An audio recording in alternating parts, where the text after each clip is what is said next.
Hello and welcome at Book Lovers Companion. My name is Edith, and right back behind the microphone is my lovely co-host, the chattering teacup. Hello. And here with us from across the pond, author William Klem. Hello, William, and welcome on our show. Hello, Edith and Teacup. Thank you so much for having me. Thank you for being here. Thank you for making time for us. And I'd say we dive right into your book. Can I even pronounce the name? Oh, probably I can. Magglio Cervantes is an interesting book, and I do not want to give too much away. That's why we ask our guests to tell us everything they feel comfortable with about their work of art, their labor of love. Yes, please. Thank you. Magglio Cervantes is a novel about a character who, by some misfortune, becomes immortal. And we follow his adventures and his misadventures through the centuries. But I wanted to take a deeper look at immortality than simply its infinite timeline. Immortality would certainly present its advantages, but it would also present a number of hurdles with which a person would need to contend. Like, for example, if you're immortal, it might mean you have to work forever, which would be a real bummer. Then there's the matter of how do you carry forward your assets through the centuries without raising too many troublesome questions. But the largest burden, it would seem to me, how do you expend all that time without having any close friends or confidants? Because you'd probably need to turn your friend over every 10 to 20 years to preserve your secret. And gosh, that's a lot of time to not have anyone to share your wins or to talk through your losses. So Magglio's going to have to work through all that. And at the beginning of the book, it starts right with, like you said, with his immortality. We get informed of it right from the start, actually. And I thought, okay, because I usually don't get informed about books. I just let them speak for themselves. So I don't read any reviews. I don't read any summaries. I just read the book. And I thought, okay, is it going to be some supernatural, vampire thing? I thought, no, probably not. And he also has to find out, or he wants to find out more or less, why he is suddenly immortal compared to his family.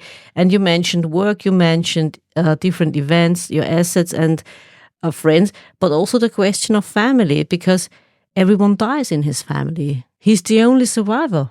That's right. And that really messes with him. He loses his purpose in life. He loses his family and his purpose, and he spends years waffling around looking to restore his lost equilibrium. But if a person doesn't know what their purpose is, then their equilibrium can remain elusive. So he spends years trying to figure out what's he going to do instead. He lost his people, and he's on a path that lacks satisfaction. It lacks fulfillment, but it's a path that he's been on for years, for centuries. And he has to decide whether he's going to continue on the same path or is he going to travel into the unknown and pursue something different.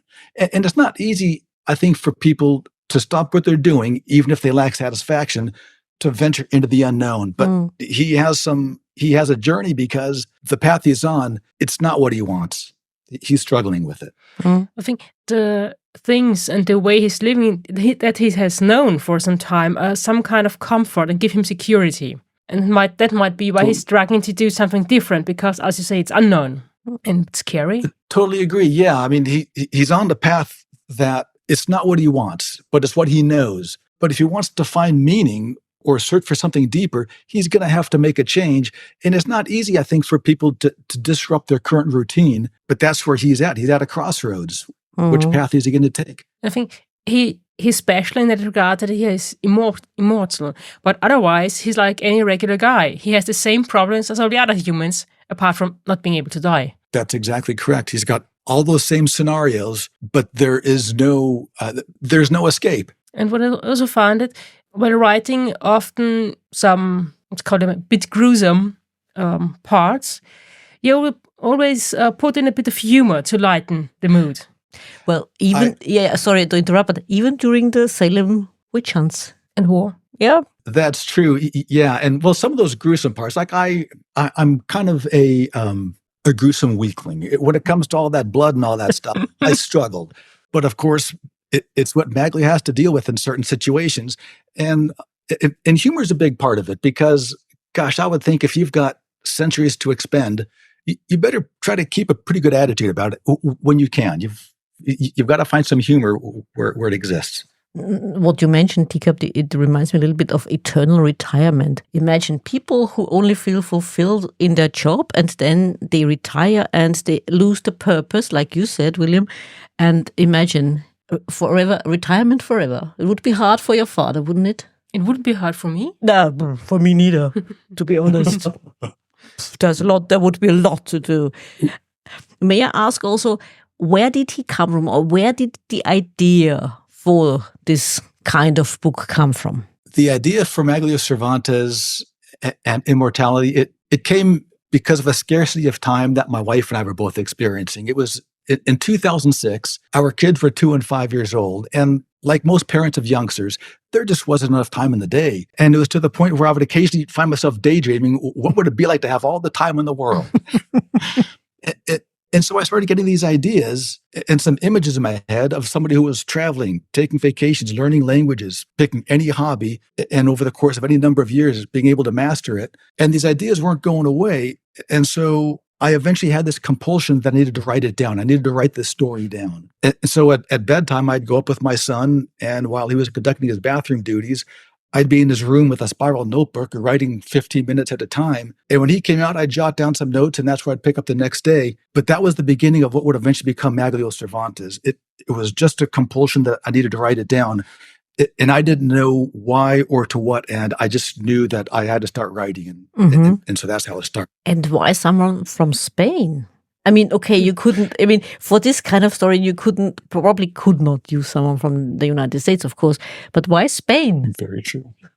Yeah, I wanted to incorporate the Black Plague, and I wanted to incorporate paella. And my understanding is paella, its origin was in Spain or that area of Europe that would become Spain. And so incorporating the two, I landed on Spain. As you mentioned paella, how much do you yourself love food? Because Magglio seems to love it a lot. I haven't had paella often. I've had it a couple of times. My first time, I was in Madrid, and I was vacationing, and I was at a small neighborhood cafe, and I don't remember what I ordered, but I remember what I received, because the waiter brought what I ordered, and he also said, "Hey, by the way, here's some paella, just try it." And I thought it was such a lovely gesture that they wanted to share their culture with someone who was so clearly just passing through. And so I haven't had paella often, but when I think of it, or when I have it, it brings back those warm feelings. And every time I meet someone from Spain, I ask them about paella. Hey, when's the last time you had paella? How was it? So I haven't had much paella, but it holds a fond memories. Oh. And without giving too much away, of course, about your book and what's in it, you chose certain events that feature in the book that your main character experienced. Why those events? Yeah, that's a good question. I enjoy history, and history is a lot of fun to read about. But when it's in a textbook, or if it's in an encyclopedia, it's not necessarily relatable. You're finding about the event, but what would it actually be like to live through the event? So I wanted to pick a few events that had my interest and try to get a better idea of what might it be to live through. And so when I think about, for example, the early American colonial history, I mean, there's a lot of history there, and of course, I'm here in the United States, and so I've had a lot of education throughout the years. But a lot of education is, it's textbook. It's not necessarily what would it really be like to live through those times. And writing historical fiction is an opportunity to make history a little more fun, a little more relatable. Mm-hmm.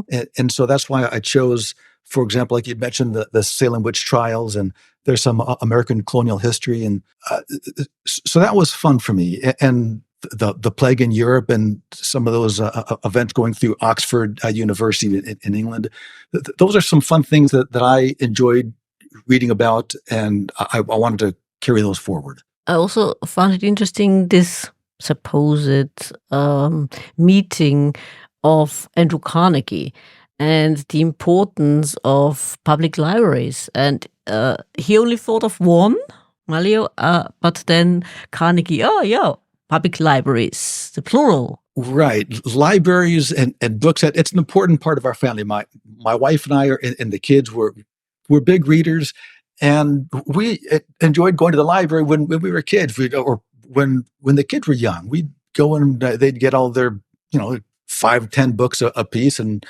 so the libraries are a piece of what we've enjoyed over the years. And so the idea of introducing Carnegie, who at the time I think was the richest person in the world, but it wasn't just because of that, but the connection with the libraries too, it made for a neat reference. It kind of brought a few things together there. Also, your main character, he enjoys reading. He could read, which was unusual at the time he was born. Also, the fact, like you mentioned, he went to university because, again, he's immortal. But also, when we see him or read about him appreciating the change in printing books and making them available to a larger audience, it was a huge step back then. Gutenberg and his press, and making books cheap and more readable. More readable, yeah, indeed. So it's also a thread in your book. Yeah, and I mentioned that because it's neat to go back and see some of these old books in the museums, but they're like pieces of art. And when you go to the museum and they're open, and those would be difficult to read, it would seem. Maybe it's just me, but all the calligraphy and gosh, it would seem to me, once Gutenberg came along and you can just, boom, here's some block lettering, that would be a lot easier to read than some of those hand-printed books. Nothing to take away from the artwork, but if you're into the reading of the book, gosh, that would seem to have been a major step forward, that the Gutenbergs. Absolutely. I mean, enjoying the art of it, we did so as well. When you go to the monasteries in Austria, I mean, you can see beautiful manuscripts copied by the monks, and it's wonderful. But maybe not fun to read, but beautiful to look at. Absolutely, absolutely agree. And which also reminded me, while I read that, of what's going on in the United States, or in some parts of the United States, when we hear about book bans and getting rid of books from libraries, or removing them from reading lists in schools and so on. It's very unusual because it's something that wouldn't or doesn't happen in Europe. Not as far as I know. Not anymore. I mean, we had our book burnings, of course, but that's the last ones, 70 years ago now? Yeah. Yeah, and that's a great point. Gosh, and it would seem every time a book is banned, it makes that book that much, people want to read it that much more. So, boy, if we can go about getting Magglio Cervantes banned, that would be a fantastic marketing coup. Absolutely. And I often wonder what's going on in people's minds. Like you said, it makes it even more interesting. I mean, I do remember, what about you, Jacob? Do you remember this bishop we had in Lower Austria? And he was railing against this sort of, what was it? They had this convention, this sex convention in Vienna. And he was railing against it very publicly.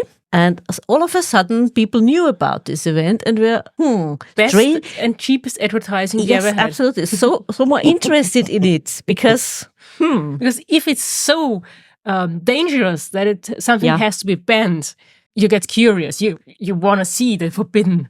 Yeah, it was not that awful. I think it was more about sex toys and so on. Yeah, of course. If you ban something, everybody's going to want it. And I think that helped. I think with Henry Miller and the Tropic of Cancer, and I think that book was banned. I forget where, but all of a sudden, people wanted to read it. Yeah, absolutely, exactly. And you said you were a bit squeamish with blood and so on, but still, I mean, conflict is a huge part of our history, of human history, and you couldn't avoid it, could you? I mean, you can't. You just have to. You have to put it there because it also brought major changes in society. You're absolutely right. Yeah. So there was going to have to be some conflict, whether it's one country battling another or just physical conflict individually. And that was important because if the character is going to be immortal, I would imagine there'd be some curiosity. Well, what exactly can he survive and what might not? So there had to be some death-defying scenarios to kind of stretch the issue a little bit. He's immortal, sure. But how about can he overcome this or can he overcome that? So yes, there was going to have to be some gruesome encounters. It just kind of pushed the envelope a little bit. Let's test immortality. Yeah, but also the fact that you mentioned the Civil War. I mean, we had quite a few authors on our show who choose, or they were chosen by, the event of the Civil War. It's a very major event, and it's still very. Still resonates. Yeah, we could put it that way. Absolutely, in the United States or in some parts of the United States. Yeah, for sure. I mean, it was only 160 years ago, and it was such a major issue. And there's a lot of books and movies about Civil War, about the warring, but not so much about what was it like for the civilians. Yeah. I mean, you've got Gone with the Wind, of course, which really gives a kind of a picture of what it was like. But introducing the Civil War, of course, it allowed another death-defying scenario. Let's test Magglio. But it also allowed me to put a Klem family Easter egg in the novel. So at one point during the Civil War, Magglio is a uniform maker for the North. During the Civil War, my great-great-grandfather on my dad's side had a great big barn in Detroit, Michigan, and he was a uniform maker for the North. And so I wanted to incorporate that little piece into Magglio Cervantes. Okay, I see. Fascinating. And also the question of how to spend his money. You said at the beginning it's all about purpose, and he did find his purpose. He met people who he realized could give him purpose with what they do, like Carnegie, but there's also the mention of elevating suffering for people, like the Red Cross. Exactly. Right. So if you've got centuries to expend, gosh, you'd better find some purpose, something that you want to do, because as Magglio goes through his adventure, he's struggling with guilt, unhappiness, depression, because he'd lost that purpose. But he eventually comes to the idea that, he can see his life as a burden, or he can see the time he has as an opportunity. But he has that choice. And I think that's something we can all relate to. What are we going to do with the time that we have? And for Magglio, he realized, gosh, he's got so much time, it would be an awful waste just to expend it.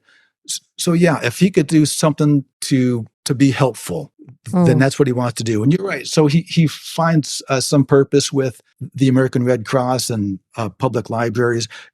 And that's kind of a step forward, trying to step away from his solitude and embracing humanity again. That's kind of his reintroduction back into humanity. I think that's also the theme that it still is today for a lot of people, that you earn a living just to survive, to cover your basic needs. And some people have so much money and so much wealth, they don't know what to do with it. And if there comes, I don't know, some kind of responsibility to the others. For sure. Yeah. And that's where Magglio finds himself, where he started from very modest means, where they struggled, and the centuries roll by, and he had a fortunate existence to some extent, at least financially. And he finds himself where there's no way he can spend all this money. What's he going to do with it? And so coming from his beginnings where he didn't have a lot, the family didn't have a lot of money, and now he's got more than he needs, he wants to do something to try to make life better for those that he can reach. And what's also fascinating in your book is that, don't get me wrong, I'm not a religious person, that religion doesn't play a part in his development, in his ideas. Quite contrary, I suppose, when we come back to the Salem witch trials, because he finds ignorance is at the bottom of all that's going on. Maybe he has seen too much. Oh, probably. Right. When he is chased out of his hometown because he's perceived as being different, where we've got the plague and there's been so much death and destruction, yet here he is perfectly healthy and living beyond what would seem as reasonable. He gets chased out, and with the Salem witch trials, he sees the connection where these people are being subjected to the same kind of ignorance that made him flee from his homeland. And it seems that in real life, ignorance really is the base of so much suffering from one person to the next. And lacking knowledge and lacking information. And I often hear, why do we have to learn this? It's so long ago and it's history and we live in the now. Yeah, but if you don't know about your past, how will you be able to steer your boat through the winds of the present? Right. Learning isn't necessarily important because you need to learn about this particular thing. Yeah, exactly. It's about learning perspective so you can relate to different things. And if you're going to blot out certain pieces of the past, then you're blotting out certain pieces of your perspective. Yeah. And it could really alter the route someone takes going forward. Mm-hmm. Yeah, absolutely agree. And if you can't learn from past mistakes, you might make them again. Yeah, totally agree. They will recur. They most certainly will reoccur because we are quite able to block everything out which doesn't, feel as if we need it, as if we like it, where we feel ridiculous. But it's not ridiculous when you learn about the past. Okay, people thought differently. People knew differently because they didn't know what we know now. Because they did what they did because of what they knew. And it was different from what we do know now. Yeah, but it leaves the question, what is necessary? Well, Yeah, and you bring up a good point, because if you don't know something, then of course you might not be able to shape your circumstances. Yeah. And even if we can't necessarily choose the circumstances in which we live, we can, however, choose how we behave and the decisions we make. And that's going to be shaped by what we know. And the broader our perspective, the better we can behave in these circumstances. When we talk about life, you can shape it the way you want it. And the broader your perspective, the better you're able to make decisions to shape your future. Yeah, absolutely. I agree. Absolutely agree. And you said you're very interested in history, and we mentioned not all the events, but some of the events in his life and his perspective on those events. And my question would be, how much research went into the writing of your book to get all the details right? Because you said you're most interested in the people's life, not so much the politics, of course, because it's there, you can't ignore it. But what about the everyday life of your average citizen? Yeah, that's a good question. So I did a lot of research, and I enjoyed it. I wanted to find out more about what was it like living through the Black Plague. I studied up on some ancient mining techniques dating back to the Romans and American colonial history. And the research was important to me because I wanted to be respectful of the reader. If the reader was willing to go along with me on the immortality of the main character, then I wanted the rest of the story to be viable. I didn't want the reader to have to suspend disbelief every time they turned the page. And the research made that possible. And did you get lost in the research at one point, maybe? Was there a particular time you felt, I want to know more, I want to know more, I want to know more? Yeah, absolutely. There's a certain fascination with the plague. And so that was kind of fun to read about, despite the gruesome details. But I enjoyed hearing more about Europe and getting into the early stock market with the Dutch East India Company and the American colonial history. In fact, when I finally finished Magglio Cervantes, I've gone back and I've read some books back on some of these very piece of history that Magglio has traipsed through. So yeah, I really got a kick out of the history. You said you went back, but during editing or when it was out, when the book was out? When I finished Magglio Cervantes, the research had sparked interest in a number of topics where I wanted to go back and read more. So I've gone back and I've done some reading back on Europe. I've done some reading on the founding of the United States, and I'm into some of the Victorian era right now. So yeah, this sparked an interest in a number of topics, which I'm now following up on. I'm still reading up. Okay. So is there going to be another part, or is it for a new book? There's no sequel to Magglio Cervantes, at least not at this time. I do have 2 other pieces in progress right now. I have a collection of short stories that'll be out April or May of this year. There's 21 short stories plus 2 biographical anecdotes. But I'm also working on a longer piece. It's in its early stages. That's going to take some more research, and I'm hoping that will develop into my second novel. So it will be again historic. The second thing I'm working on, the novel, that's going to be present day. There'll be some research involved, but that's not going to be historical fiction. That's going to be present day, and I'm still working on the details. It's early stages. Magglio Cervantes, it's about what would it be like to have all the time in the world. In the second piece I'm writing, it's somebody who's having some mental difficulties and they're losing their sanity, and they realize that they're losing time. So at this point, they're losing time at an escalated rate. So what are they going to do with what they have? So that's where I'm going with this piece number 2. And may I ask, you said you started writing while you were plotting down ideas, while your son was busy in the bathroom.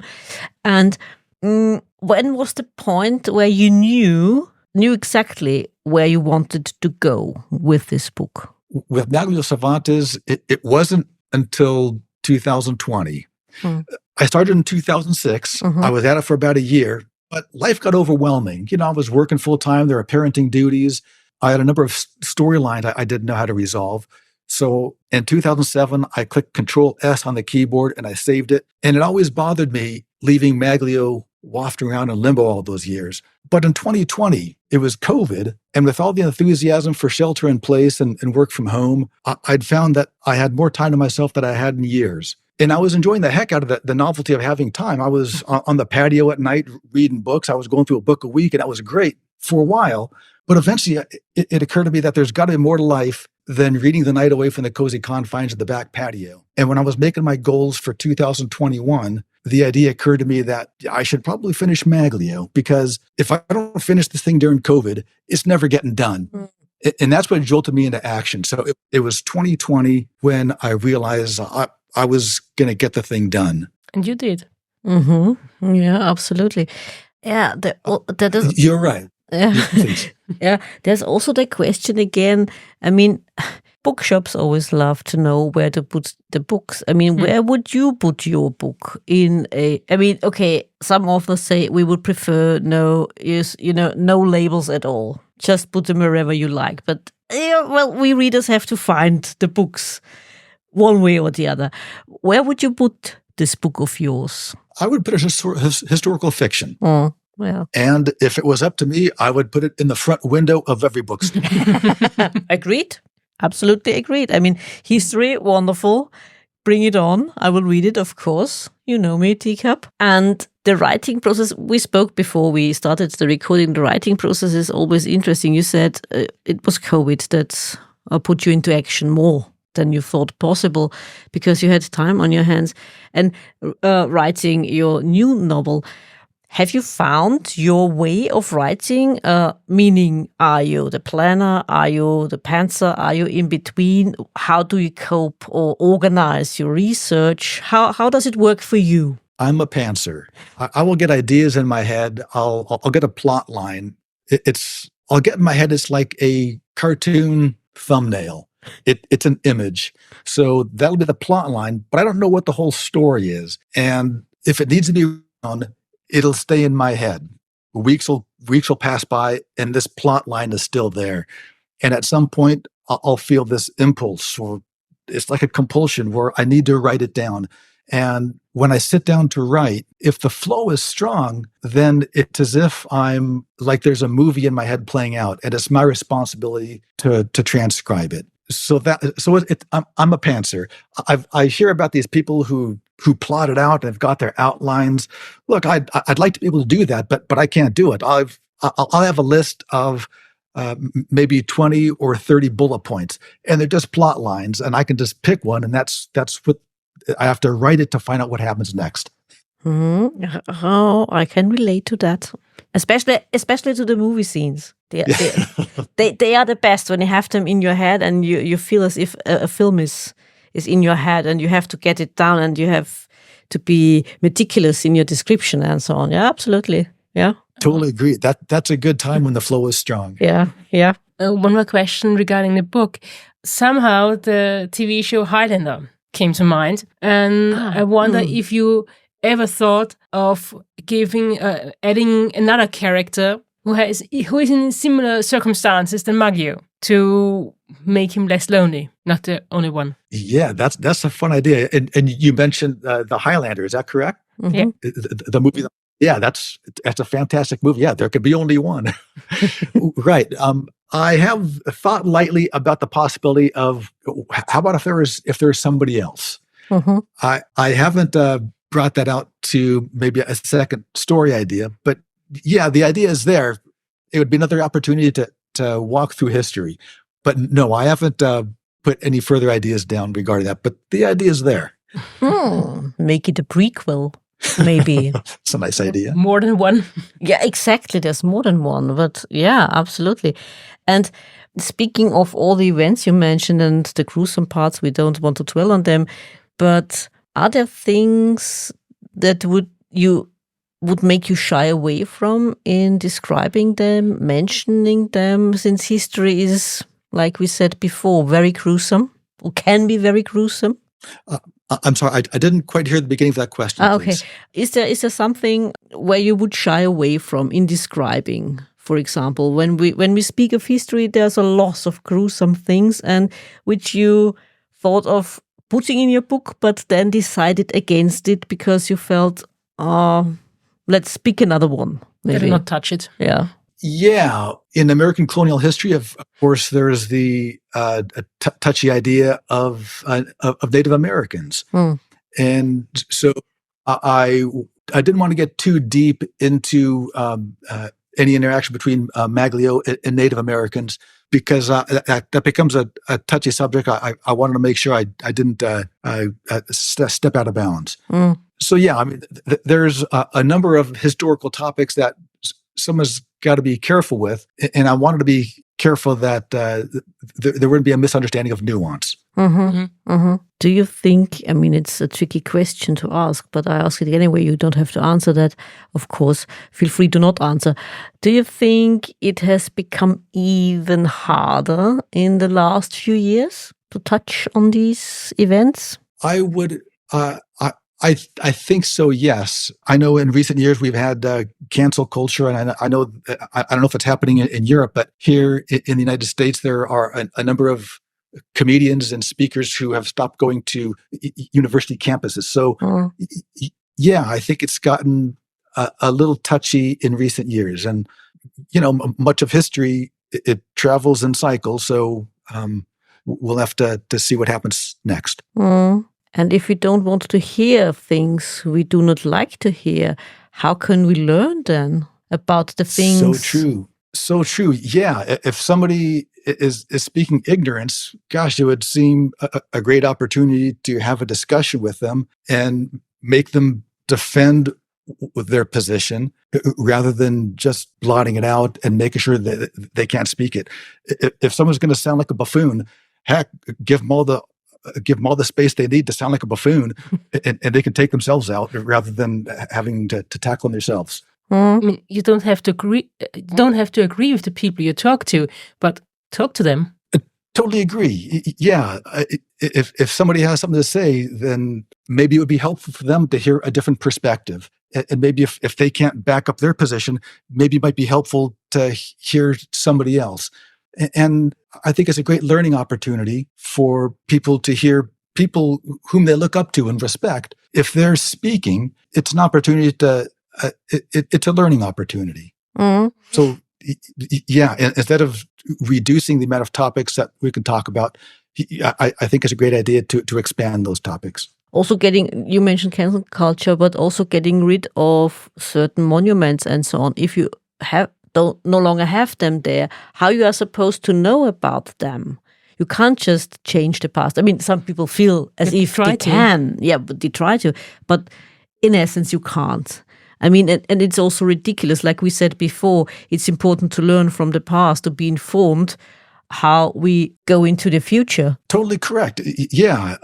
If we're taking down monuments and we're not able to talk about certain historical pieces of the past, those are talking points and learning opportunities that the next generation will miss out on. Mm. So yeah, rather than blotting out history, we should probably spend more time talking about it. Mm. And it's an opportunity to talk more about a correct way going forward. It's better to do this than to do what happened, 50 or 100 years ago. Mm. And also the idea, sorry, Tika, also the idea of changing books, because we do not like how an author from the past did describe events or did describe people. It makes me think of the unintended mistakes, since we spoke about scribes in monasteries and they had to copy the books, and they made, of course, mistakes because they probably couldn't read. They were just painting the letters, and they made mistakes because they couldn't read what was in there, and so the mistake happened unintendedly. But today we purposefully change stories, change books, because we think we can't be bothered to read about concepts that are not their own. You don't have to. Just put the book away. Take another one. Yeah, right. I understand there's been a movement in some circles to remove Huckleberry Finn because there are some sequences in there which get a little racy in some regard. And it's too bad because, again, it comes back to learning opportunities.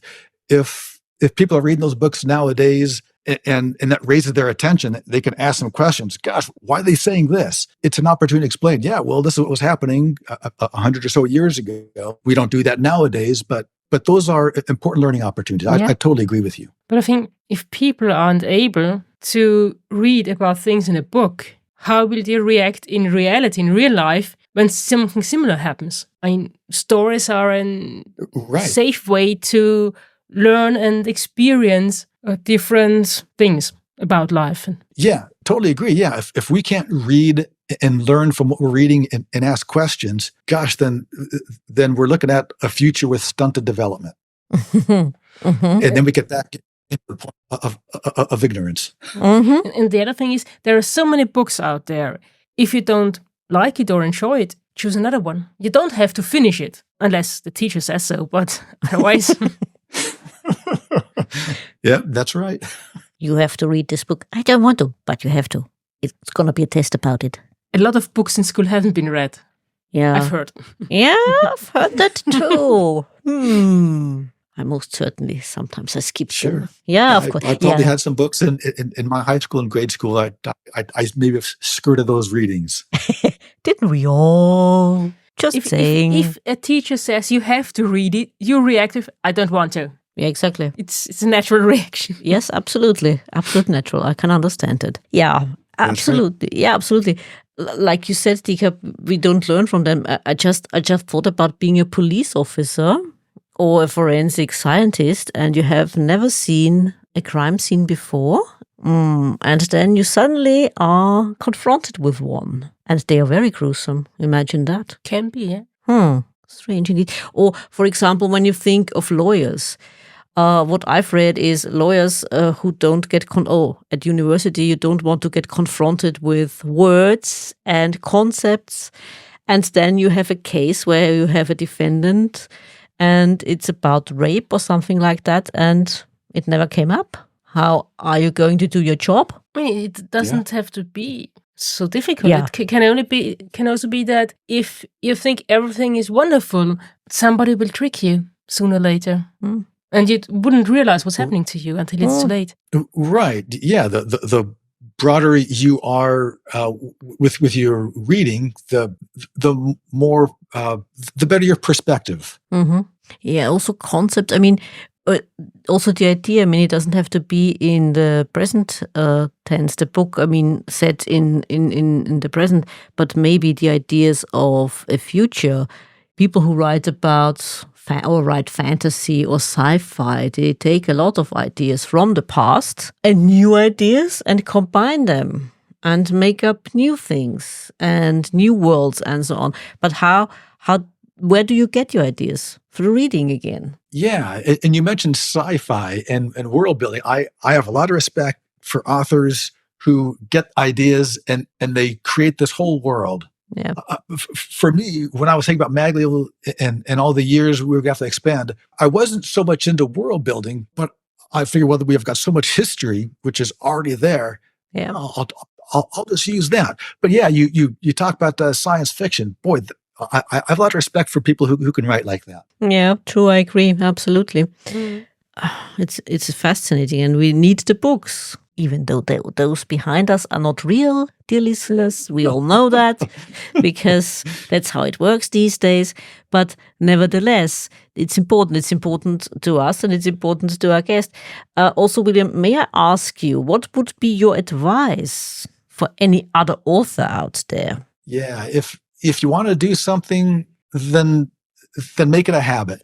If somebody wants to write, whether they want to write a novel or start a blog or daily journaling, if you want to write, then start writing. For me, I didn't start writing seriously until 2009. I mean, I started Magglio back in 2006, but I was doing it when I found time for it. But for me, I started blogging in 2009, and that was the first time that I made it a priority and I made time to write. And that was a big development for me when it comes to writing, because if you're only going to do something when you find time for it, well, life is pretty busy. You're not going to do much of that activity. So if you want to write, make it a priority and make it a habit and start doing it.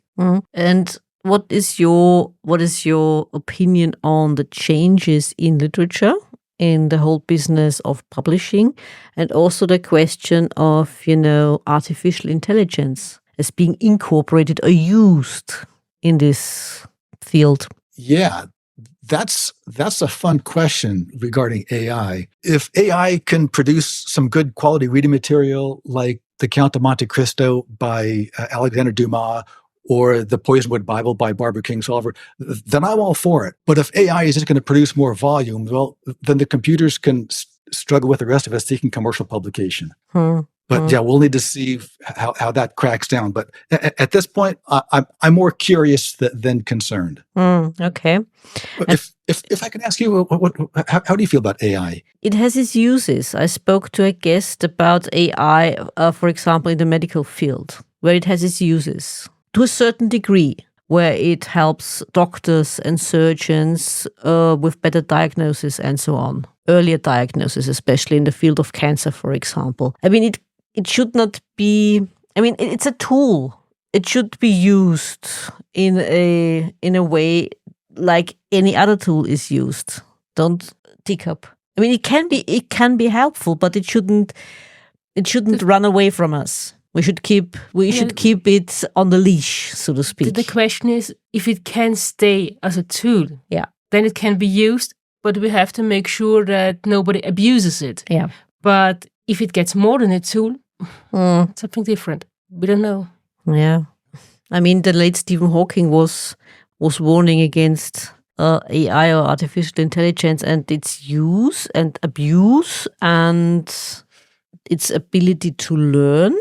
And where are the limits? Maybe was he too negative, or was he concerned about the future? Maybe, but do not let it get away from us. I'd say. I mean, use it like a tool, like we use a hammer, like we use a frying pan. Then it can help a lot, but depends how far it goes. Yeah, it certainly isn't going away, and we'll have to see how it develops going forward. Yeah, exactly. Don't let it become the master. For sure. Yeah, that's what I think about it. And like I said, it can be helpful, especially where it helps humanity. Like we said before, how we can bring humanity forward.